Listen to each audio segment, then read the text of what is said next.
Good morning, everybody. We are sitting here for a happy hour interview with Keith Cassell, who is actually the head trainer and executive director of Pawsitive PAC Service Foundation. And that is actually spelled so you know, P-A-W for positive. And their website is PawsitivePACServiceFoundation.org. How are you doing today, Keith? I'm good. How are you? Doing well. Thank you very much for coming in. We've been, really looking over your foundation and organization, and it's absolutely awesome. I absolutely love it. I grew up with two golden retrievers and just dogs in general, but you do something very special with these dogs. Why don't you tell the audience a little bit about that? So my name is Keith Cassell, and I'm the executive director and head trainer, founder, all that, of Pawsitive PAC Service Foundation. My wife and I founded this organization in 2020, but was accepted by the Secretary of State and IRS in 2021, or established. And what we do is we train service dogs for children with disabilities, mostly autistic kids, but also kids with other disabilities. Other disabilities, what types of disabilities? Those disabilities can be anything from mobility disabilities, developmental disabilities, seeing disabilities, things like that. And you were saying actually before with us that a big difference between you and the ways that other organizations and trainers do it is you actually have the dogs with the kids at a much earlier age, correct? Yes, that's correct. We wanted to do that in order to create a bond with the children that they would be working with, more so because kids are always developing. Every single day, and so they have different quirks about them. They have different cues that they give off, different body language they give off, and if the dog is able to see that at an early age, they bond quicker and they start to task better. So about how early are these dogs with these kids that have been selected? We get them at about 8 weeks old from our breeders that we vet and we really love working with. Shout out to Battleborn, the Happiest Labrador, a couple other golden retriever organizations we like. And when we get them, we start them at basic foundation, which is pretty much learning their name, potty training, clicker training, and things like that. And then at about 10 to 11 weeks is when we start doing weekend visits. And so the weekend, they'll go Friday through Sunday evening with their child. As they begin to get used to the child and to the home and things like that, then it's a week, and then it's 2 weeks, and it builds on that till by about 4 months, most of the puppies are living with the family, but coming to school and training each day. So basically you're training the dog during the week and then bringing it to the child on the weekends so that it can spend time. And are you there with the dog with the child over the weekends kind of training as well? No. So what we do is we do a lot of Zooms and stuff like that. But in the beginning, most of the puppies are just doing a lot of exposure, getting used to sights and sounds of the world, things like that. And so we kind of let the families just be a puppy. But we're going to look for these certain types of behaviors that are going on. And then if we need to fix those behaviors or we need to kind of get the puppy doing it this way, then we step in. But then as they grow with the family during the weeks and stuff like that, then we're there with them working a couple hours a day, but then the puppy's with us hands-on and then back with the family. How long does it usually take from starting the training and then going weekends, weeks, stuff like that, to when the dog is, fully trained and is a full service dog where you don't have to keep continuing the training? Most of our dogs are graduating by about 18 months of age. 18 months, wow. And that's that fast track that they kind of get to deal with because they're already bonding with that family. So what you're saying is other organizations that, they do all the training first and then introduce it to the child, and it takes a while for that bond to occur, even though they've already been trained. Yeah, and they have a lot of different organizations have their different ways of doing things. A couple that I love, Freedom Service, I kind of did some volunteer work with them for a long time, and I believe they start their kids at about 16 years old. Anything under that, they don't really touch. Which is kind of where we decided to kind of get in there to help those younger kids. But I believe most of them, they don't get their dogs till probably after they graduate. They're placed, and then they do, I think, a 3-month session or something like that. I could be wrong, but we decided to do it differently and work all the way through to 18 months. By then, your dog should be set to go. From there, we do obviously do touch-ups and follow-ups and stuff like that. They are with us through their entire life of needing a service dog. So say, for instance, one dog has got to the point where they're going to retire at about 10 years old. We'll start the successor dog at about 8 years old. So by the time this dog is ready to retire, you're transitioning into getting your next dog, and there's no lapse in your need. Gotcha. So that it's just completely continuous. Excellent, excellent. Absolutely love this. We will be right back here with Keith Cassell. You are listening to Colorado's K4CO Radio. All right, we are back with Keith Cassell, which is actually the head trainer and director here at the Pawsitive PAC Service Foundation. You were going into something about the Americans with Disabilities Act, and I'd really like you to share that actually with our audience. Yes, so the American Disabilities Act is pretty much the governing law for service dogs. And for us, when it comes to the American Disabilities Act, we work with kids under 16 because they need a primary handler. Kids ages 16 and above under the act can be their own handler and handle their own dog. Whereas children under that age need a parent or guardian to be the primary handler, and then the dog focuses on child, but then listens to the commands of the parent. So it is just as effective for when the dog is around the child for the parents to be there with the dog all the time as well, because when they're younger, does the dog really kind of go towards the parent for direction as the handler? Is that how it works? Yes. So the dogs are taught from us to pretty much listen to commands from the handler, from the parent, and then task on the child. And here's why. Think about a autistic kid. Some of the kids under the spectrum may on the spectrum may elope or walk away without being told to walk away. And sometimes these parents may be at a store, right? And they go in, they're looking to grab something off the shelf, and their kid's gone. Gotcha. Right? Gotcha, right. So the dog is taught to either tether with the child. The dog is taught to tether with the child, and or track the child, right? So going back to what I was saying in the beginning, if the child says, "Hey, come on, Fido, let's go," the dog knows it's not supposed to go with that kid. Gotcha, because it's taking the cues from the parent or the guardian. It's taking cues from the parent, right? Mm-hmm. So the dog will then, in turn, lay down. Our dogs are big, right? That's why we get the Goldens, the English Lab, stuff like that, because they can't be drug around by a child. Right. Gotcha. So the dog is taught to take commands from owner and then task with the child. Now, sometimes the child may have certain commands that they have, but mostly the dog is listening to the parent when it comes to that. To the parent, okay. And are Goldens and Labs the primary dogs, I guess, that you deal with when it comes to the service dogs? Yeah, you want to look for a lot of dogs that love to work, and they have that drive. And most of the time, for us, the English Labs and the Goldens are those dogs. We've also worked with Bernese Mountain Dogs because they have that gentle giant feel, but they'll also work. Gotcha. So we look for, when it comes to, especially on the autistic side of things, when it comes to service dogs, we want the calmest dog possible. You can't have a crazy dog and a hyperactive child. Right, exactly. Right. That just wouldn't work. It wouldn't work. Right.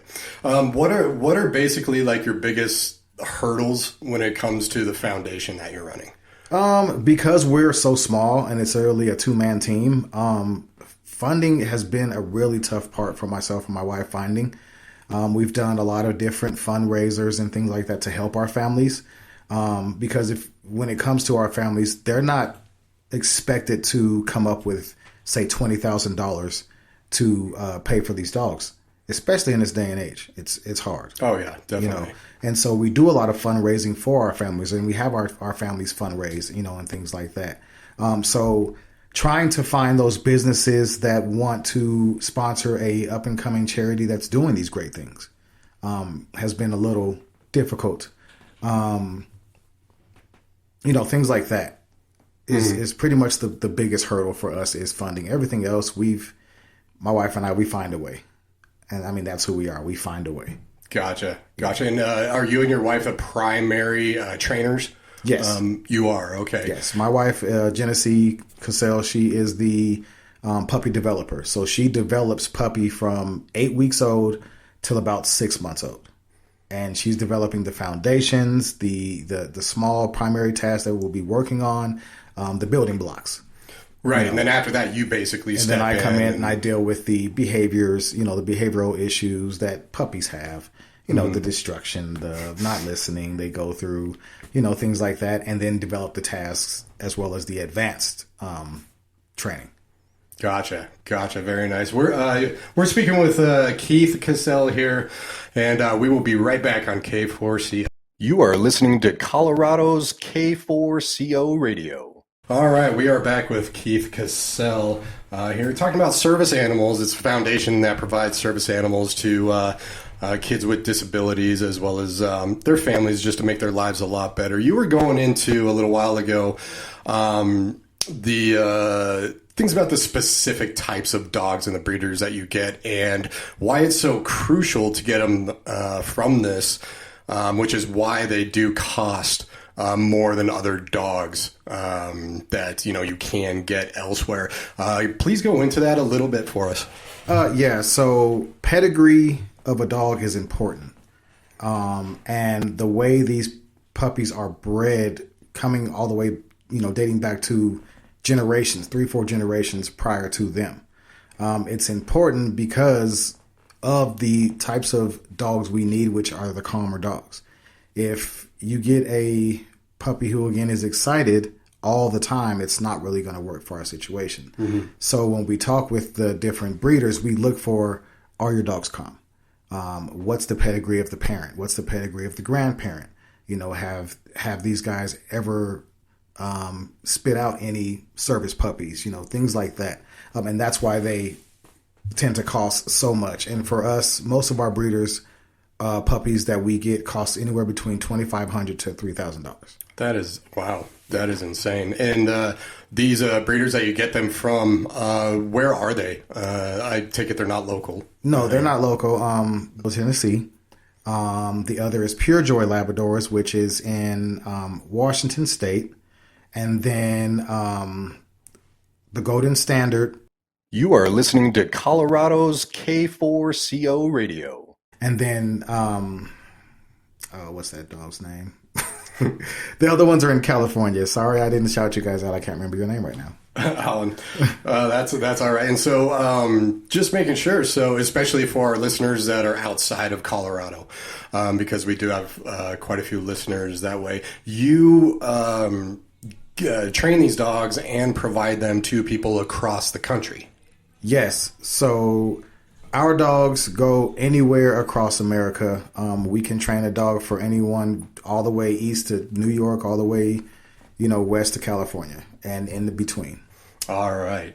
Excellent. We're going to take another small little break right here. We will be right back.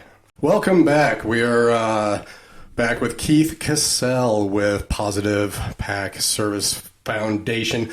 We do apologize. I guess we had a little technical difficulties there. I wanted to kind of go back to what you were saying. We were talking about how you actually do provide these animals not only in Colorado, but around the United States. Correct? Yes. So we can train service dogs anywhere in the United States, all the way east, all the way west, and in between.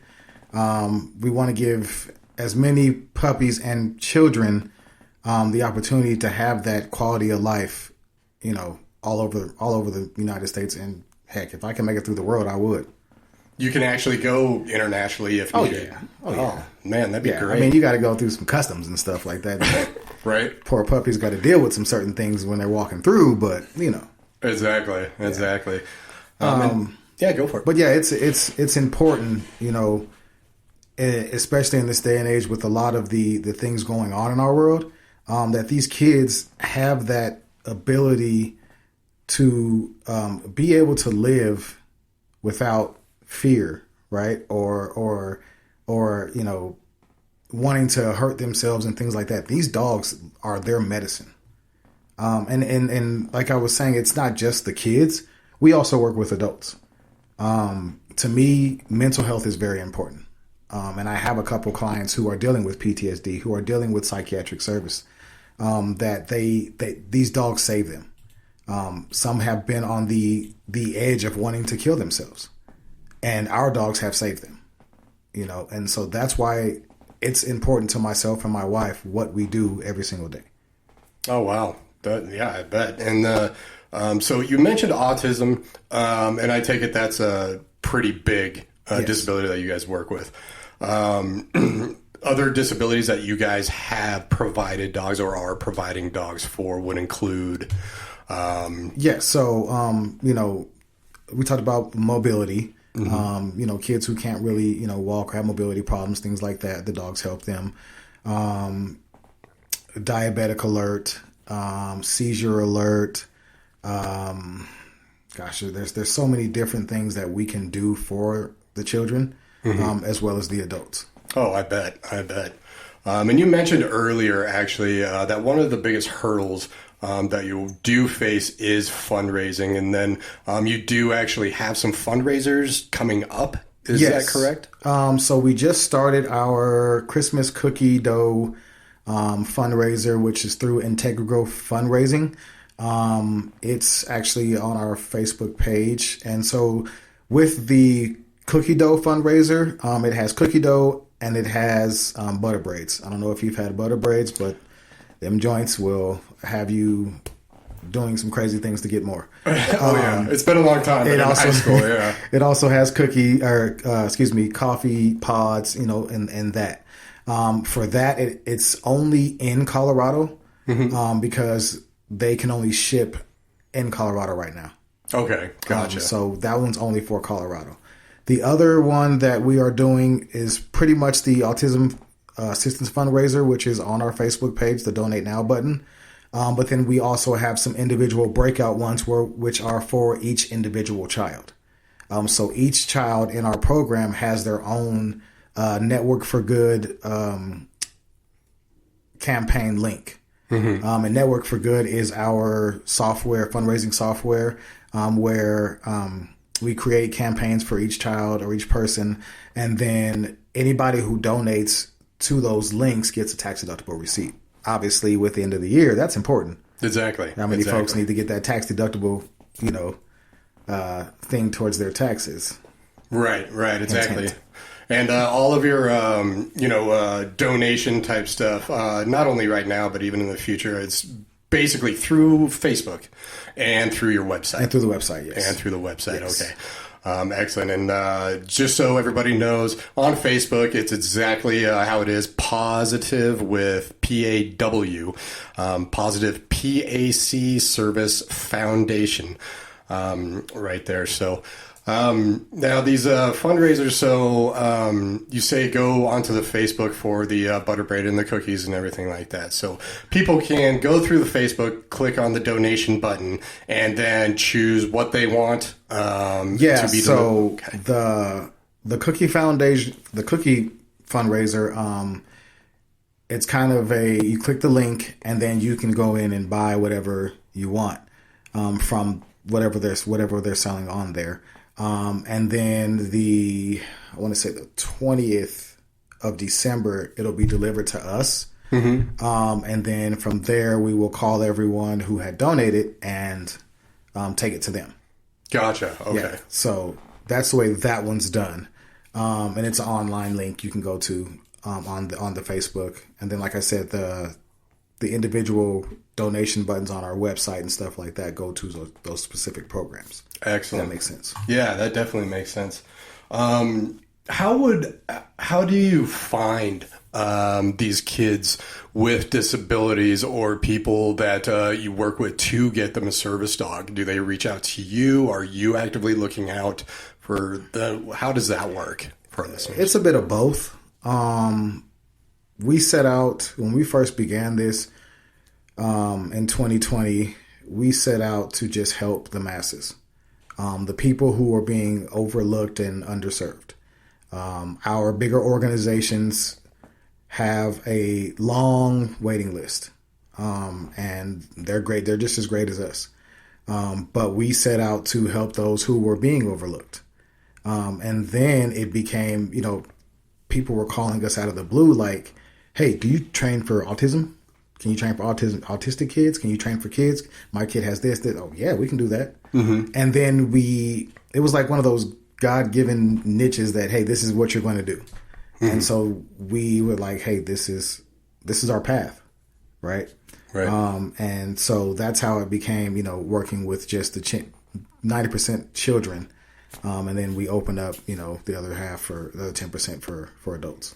So for listeners who may be going through something like this or know somebody that is going through something like this where their child is disabled in a certain way, the best way for them to contact you would be probably through your website. Yeah, either through the website. You can hit that contact us button. Mm-hmm. Otherwise, it's info at PawsitivePACServiceFoundation.org, and just the way it's spelled on the website. Those are the best ways to get in contact with us. You can shoot us an email and just say, hey, I'm interested in the program. Can you send me an application, or can you tell me more information? Excellent. We will be right back. You are listening to Colorado's K4CO Radio. So, you were actually, during the break, he was showing us some pictures of some of these puppies that they are training, and oh my gosh, our VP of Media Relations is just going crazy over these. Going with the foundation, you've been around since, you said, 2020? Yes. Correct. So, like, right when the pandemic started happening. And you had a bunch of issues with the pandemic mm-hmm. to really get up and going. Yes. Right. So you and your wife she trains them when they're very young, and then you kind of take over. And right now, especially, you're utilizing Zoom.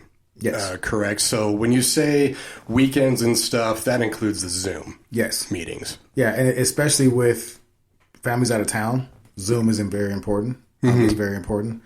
But, a lot of families are working, and during the day, if some of the puppies are training and I need to show something important, we'll do a quick Google Meet or a Zoom, and show what we're working on so that they know what to be doing when the dog goes home. Do the dogs really interact during the Zoom meeting, looking at the kids, and that would be really cool to see. And that's they know their voice. They get to learn the child's voice, and that's the importance of being around them at a young age. They know their child's voice, and so they also they probably recognize the parent or guardian's mm-hmm. voice too, because Correct. They're directly involved in everything like that.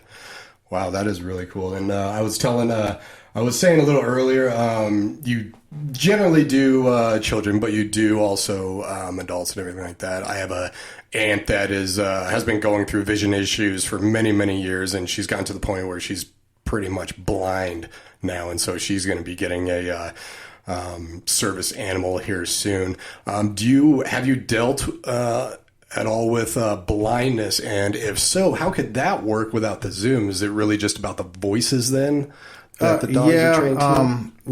When it comes to blind and deaf, you more so have to be involved in person. Yeah. Right. That's a really touchy one, because the dog has to understand voice. The dog has to understand body cues and be right next to that person at all times, because it essentially is guiding that person throughout. So Zoom is a bit more tricky to do when it comes to that type of service. Right. But it's pretty much the only way you can do it, especially with people that are far away. Yeah. Do you do, so if it is in Colorado, can you do house calls over the weekend? Oh, yeah. And okay, so you do physical when you can. Yes. During the whole training session. Most of the families they're in person a lot. If it's in Colorado, it's Excellent. More so the ones who are out of town that, I can't be driving every day to Texas. Right. That would be a flying, I'd like to if you got the flight miles, but right. Yeah. Excellent. Well, we've been talking with the Paw Foundation. I'm sorry. It is Positive, that is PAW, Positive PAC Service Foundation. And how'd you come up with PAC? So it's positivity, accessibility, and compassion. Now, that is important to me because of quick story of where I came from. I had a rough upbringing. Not to say that most don't. But I dealt with a lot of tragedy, a lot of trauma. And, I lost my mom in 2007. She was murdered by her then boyfriend, which turned me into, for lack of a better way of putting it, a hellion. I didn't care about nothing. I had no compassion, no nothing for anything. And that took me down a path of obviously getting in trouble. And so when I decided to really turn myself around, it began with having a positive mindset. I was so depressed. There's multiple times where I tried to do something to myself in order to end life, and obviously it didn't happen. And so it's again started with having that positive mindset of you can do all things no matter what. No matter what type of situation a person is in, whether it's a person on the streets, a person dealing with, trauma or mental illness or depression, any of those things, if you have that mindset to where a person can talk terribly about you, but if you know who you are and you know where you're going in life and you have that positive mindset, you're going to make it. Then it's not going to faze you. It's not going to faze you. Exactly. I spent a lot of time understanding it. I'm 40 years old now. And it took me that long. Accessibility, being accessible to those who are in need. Again, our bigger organizations have so much going on with theirs and they're so backed up. 5-year wait lists. We're accessible. We're there for you if you need your dog trained, if you need a service dog for your child, if you need a service dog for yourself. And compassion. Got to have compassion for any and all people who are dealing with these things. A lot of people judge. A lot of people don't understand what they see, and they get that someone on the street, look at that bum. Oh man, he over here with his hand out going. We don't know who that person's going through. We don't know why he's on the street. And obviously there's some out there who are panhandling and trying to get away with getting extra money. They're hustling. Right. But have compassion for people, especially this day and age, because we don't know what the next person is going through. I try to walk by people and just say hi, whether I know you or not, because you may need that. Hey, good morning, brother. How are you? Good morning. How are you? And when I do that, people smile. I'm not perfect. I've done a lot of things in my life. I've had a lot of anger, a lot of depression.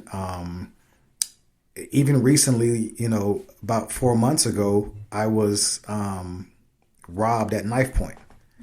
And someone tried to rob me and stuck a knife to my face. Right? I handled myself accordingly, but it's the compassion of that person was going through so much that he felt he had to do that. Right? So positivity, accessibility, and compassion. That's what all that stands for myself and my wife, and for our program. And that's why we created this. That is such a great message, and I'm glad that you found where you needed to be. Yes, you found your purpose and what makes you happy. And I couldn't agree more about smiling and saying hi. And it's almost to the point in society right now where people are just like taken from it. It's just like, right. Who is this person? They're happy. Right. What's going on? So I absolutely love that. And and you may not even be happy. You may be struggling too, but just walking by and people know when someone needs to just be, hey bro, how you? Right. How you doing today, man? Exactly. I could be going through it too, but how you doing? Just that little simple thing can take somebody from doing something terrible to themselves, or the way our world is today, that person might be going down the street to go shoot some crap up. Exactly. And you said, hey, how you doing today, man? You doing okay? Can I get you a coffee? That right there may change somebody and their way of thinking in that moment. and then it just kind of spirals down right there. Correct. Yep, I couldn't agree more. Definitely couldn't agree more. I absolutely love this foundation and what you guys are doing, and please definitely keep in contact with us. Let us know how it's going, especially send pictures to our VP of Media because she just absolutely loves those puppies and everything. But you can find them once again. Pawsitive, that is with a PAW, Pawsitive PAC Service Foundation .org, and they are all over Facebook and everything. And it's just been such a pleasure to have you here. I'd like you to just kind of take a minute, talk with our listeners. Again, just kind of who you are, what you do, because it's such a great, I love working with nonprofits, especially nonprofits that work for change and for help. And so thank you very, very much. I'd like to give it over to you. I appreciate you. Again, it's Pawsitive PAC Service Foundation. We're in Aurora, Colorado. Again, we help people everywhere, all over the nation. Again, my name is Keith. My wife's name is Genesee.